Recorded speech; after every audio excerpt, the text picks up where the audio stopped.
Ազատ դեմոկրատների համագումարը փարատեց բոլոր կասկածները, ժառանգության այդ դաշինքը կկայանա։ Հաղթահարելով ընթացագարքային բիդագների, ձևաչափերի, ձևագերբումների բահը, մենք այնպիսի բովանդակային այլընտրանք ենք ներկայացնում եւ ներկայացնում մեր ժողովրդին, որը նոր արշալույս է բերելու Հայաստանի Հանրապետության մայիսի 6-ին եւ 7-ին։ Մեր երկու ուժերի միավորումը հեռանկարային երկարատև գործունեությունը կարող է իրապես հանգեցնել երկրում ոչ թե ձևական,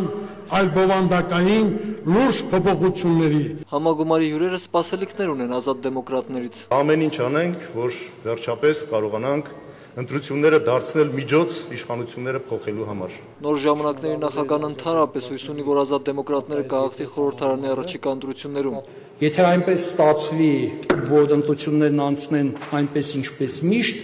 մենք ձեզ կսպասենք փողոցներում։ Միքայել Հարապետյանն ակնկալում է, որ ազատ դեմոկրատները երկիրը կազատեն ռուսական գաղութատիրությունից ու մեզ կտանեն ՆԱՏՕ։ Ըստ նրա ռուսները մեղավոր են մեր երկրի բոլոր դժբախտություններում։ Ընտրական համակարգի ձևախեղումը, ժողովրդավարության լելկումը, թերուսների տոտալ գավառապերացիան։ Պարոն Հարապետյանը կարևորում է նաև քաղաքական հետապնդումներ իրականացնող ուժերին երկիրը ղեկավարելուց հեռու պահելը։ Մաղթում եմ, որ ազատ դեմոկրատներին հաջողվի վերջապես բացել ԿԳԲ-ի արխիվները։ Մայր Արշակյան, Արթուր Դևրիկյան, ԱԿՖ։